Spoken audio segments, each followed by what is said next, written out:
Good morning students. जैसा कि आप जानते हैं ह्यूमन रिप्रोडक्शन में फीमेल रिप्रोडक्टिव सिस्टम मूव कर गया था, उसी का एक पार्ट रह गया था, that was the mammary glands. आज हम बात करेंगे किसके बारे में? मेमोरी ग्लैंड्स के बारे में। इन मेमोरी ग्लैंड्स को हम एक नाम से और जानते हैं, दैट इज़ द ब्रेस्ट।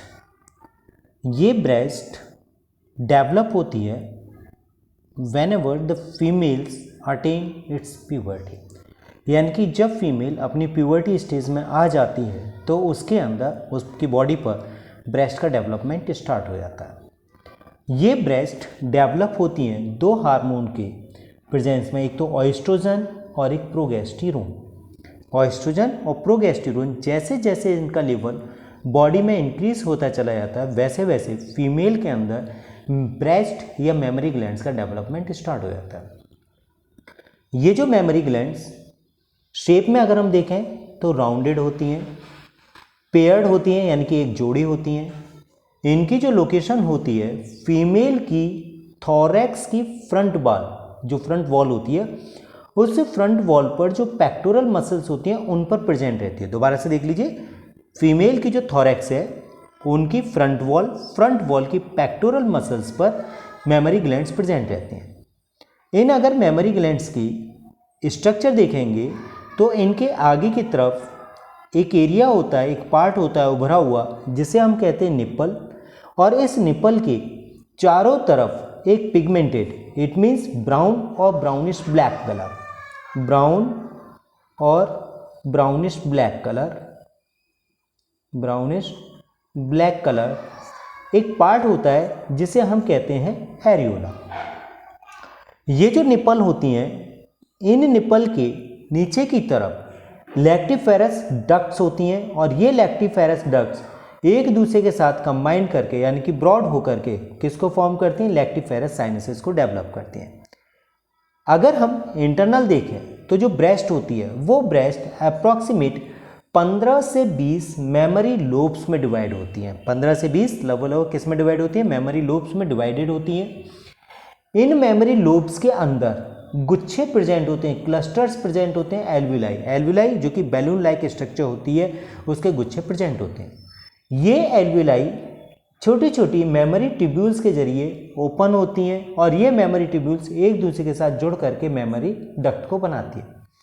ये मेमोरी डक्ट एम्पुला के बनाते हैं, और यही एम्पुला लैक्टिफेरस डक्ट्स जो कि साइनसेस के थ्रू बॉडी से बाहर ओपन होते हैं, यानी कि ब्रेस्ट से बाहर होते हैं। अगर हम इनकी स्ट्रक्चर देखें तो आप देख सकते हैं इनकी स्ट्रक्चर जो आपको ये दिखाई दे रही है, it is the structure of the female breast. यहाँ पर ये जो आपको पार्ट दिखाई दे रहा है, ये जो दिखाई दे रहे हैं सेगमेंट्स, ये सेगमेंट्स इंडिकेट कर रहे हैं रिब्स को, और इन रिब्स के बाहर की तरफ आपको जो दिखाई दे रहे हैं ये मसल्स, ये होती हैं पेक्टोरल्स मसल्स या पेक्टोरेलिस मेजर मसल्स प्रेजेंट होती हैं। इनके ऊपर ये कंप्लीट एल्विलाइज के साथ साथ ब्रेस्ट प्रेजेंट होती हैं। यहाँ पर ये पूरी ब्रेस्ट है, इस ब्रेस्ट के बाहर ये जो उभरा हुआ पार्ट है ये निप्पल है, इसके बाहर ये जो थोड़ा सा कलरफुल जो पार्ट दिखाई दे रहा है इसे हम एरियोला कहते हैं। इसके अंदर की तरफ ये लोब्स प्रेजेंट है जिनका नंबर 15 से 20 होता है, और इनके अंदर ये छोटे छोटे गुच्छे दिखाई दे रहे हैं। ये जो छोटे छोटे गुच्छे होते हैं ये होती हैं एल्विलाइज। ये एल्विलाइज मेमोरी डक्ट्स के जरिए ओपन होते हैं। मेमोरी डक्ट्स आपस में कंबाइन करके मेमोरी एम्पुलास को फॉर्म करते हैं। ये मेमोरी एम्पुलास लैक्टिफेरस डक्ट्स को बनाते हैं, फिर बाद में ये लैक्टिफेरस साइनसेस को फॉर्म करते हैं, जिसके थ्रू जो मिल्क होता है उस मिल्क को बेबी सक करता है। इन जो ब्रेस्ट होती हैं, इनका ब्रेस्ट डिपेंड करता है डिपोजिशन ऑफ द फैट। जितना ज़्यादा फैट डिपॉजिट होगा इनका साइज़ उतना ही लार्ज होता है, और जितना कम होगा डिपॉजिट उनका साइज़ कम होता है। तो ये डिपेंड किस पर करता है? इनकी साइज़, इनका साइज़ डिपेंड करता है over the deposition of the fats. Okay students, तो ये है आपका मेमोरी ग्लैंड, जैसे हम और किस नाम से जानते हैं? ब्रेस्ट के नाम से भी जानते हैं, जो कि ऑएस्ट्रोजन और प्रोगेस्टेरोन के अंडर इन्फ्लुएंस में डेवलप करती है। नाउ नेक्स्ट, आपने ये जो देखे ये दोनों ही पार्ट्स थे, मेल रिप्रोडक्टिव सिस्टम और फीमेल रिप्रोडक्टिव सिस्टम, जिसमें कि आपने जाना कि मेल रिप्रोडक्टिव सिस्टम क्या होता है और किससे बना हुआ होता है। वहीं पर आपने देखा कि फीमेल रिप्रोडक्टिव सिस्टम किससे बना होता है, किससे नहीं होता है। नाउ रिप्रोडक्शन के नेक्स्ट प्रोसेस में हम चलते हैं गैमेटोजेनेसिस। अब हम बात करेंगे किसके लिए? गैमेटोजेनेसिस। आखिर ये गैमेटोजेनेसिस होती क्या है? आपने प्लांट्स में भी देखा था sexual reproduction in flowering plants, उसमें आपने देखा था कि गैमेटोजेनेसिस हो रही थी। तो जो डेफिनेशन वही थी सेम वही है। It means the formation of the haploid gametes. Haploid gametes का फॉर्मेशन होना ही क्या कहलाता है? गैमेटोजेनेसिस कहलाता है। हैप्लॉइड गैमेट्स हम ये जानते हैं कि जब यहाँ मेल एंड फीमेल दोनों सेपरेट हैं तो मेल के अंदर जो गैमेट्स प्रोड्यूस होता है दैट इज द स्पर्म, और फीमेल के अंदर जो गैमेट्स प्रोड्यूस होता है दैट इज द ओवा। ये दोनों ही हैप्लॉइड होते हैं। इट मीन्स जो नॉर्मल सेल या डिप्लॉइड सेल होती है उनके कंपैरिजन में इसमें just half number of chromosomes present होता है। ह्यूमन की नॉर्मल यानी कि डिप्लॉइड सेल के अंदर जो नंबर ऑफ क्रोमोसोम्स होता है वो होता है 46, और जो ये हैप्लॉइड गैमेटिक सेल्स होते हैं इन हैप्लॉइड गैमेटिक सेल्स में नंबर ऑफ क्रोमोसोम्स होता है only 23। It means sperms contain 23 and the ओवा कंटेन 23। ऐसा इसलिए होता है जिससे कि जब उनमें फर्टिलाइजेशन हो तो number of chromosomes in a diploid cell should be maintain, यानी कि वो मेंटेन होना चाहिए। 23 + 23 यानी कि स्पर्म के 23 और ओवा के 23 जब एक दूसरे के साथ में कंबाइंड होते हैं तो वो टोटल नंबर ऑफ क्रोमोसोम्स 46 को मेंटेन कर देते हैं। इसलिए ये जो गैमेट्स होते हैं वो गैमेट्स कैसे होते हैं? हैप्लॉइड होते हैं, और इन हैप्लॉइड गैमेट के फॉर्मेशन को ही हम कहते हैं गैमेटोजेनेसिस।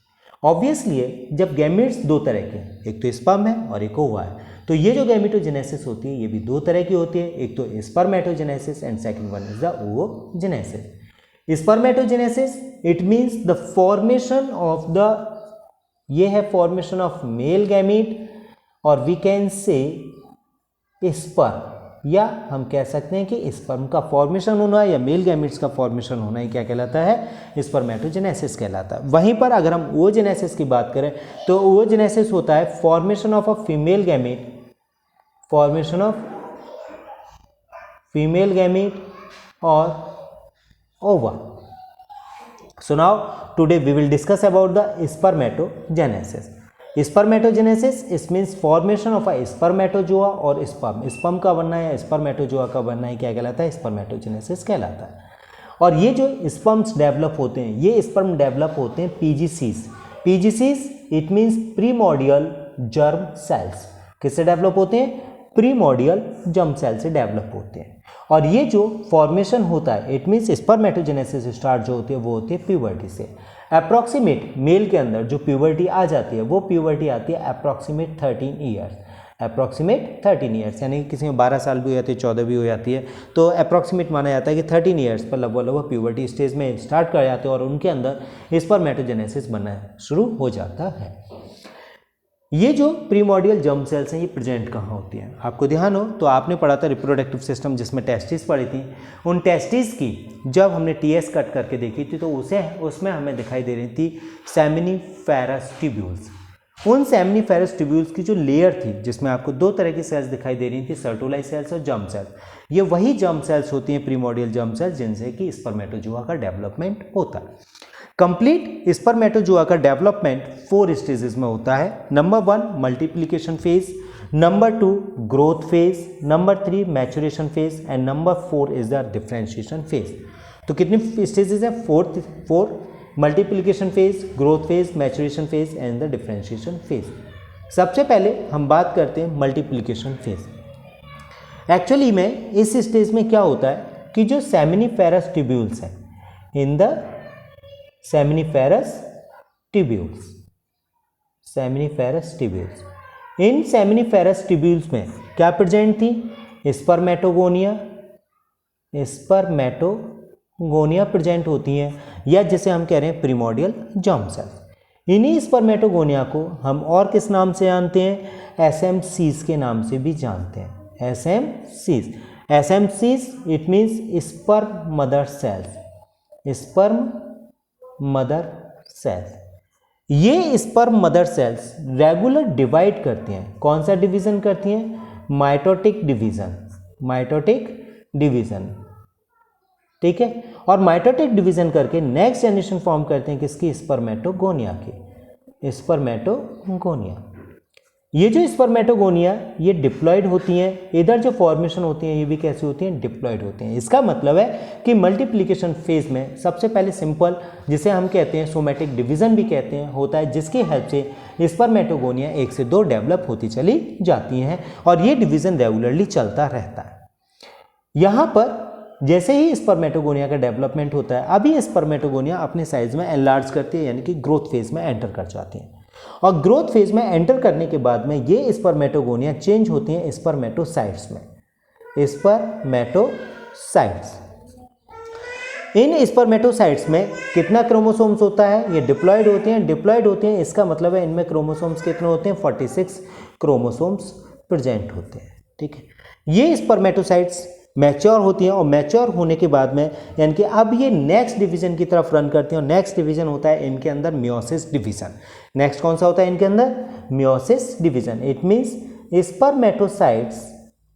स्पर्मेटोसाइट्स अंडरगो कौन से डिवीजन में, undergo the meiosis, sequel meiosis division. Sequel meiosis division it mean सबसे पहले मियोसिस फर्स्ट होगा, उसके बाद में मियोसिस सेकंड होता है और मियोसिस डिवीजन होने के बाद में ये डेवलप करते हैं, किसको डेवलप करती हैं, स्पर्मेटिड्स को डेवलप करने का काम करती हैं। किसको करती हैं ये, स्पर्मेटिड्स को, स्पर्मेटिड्स।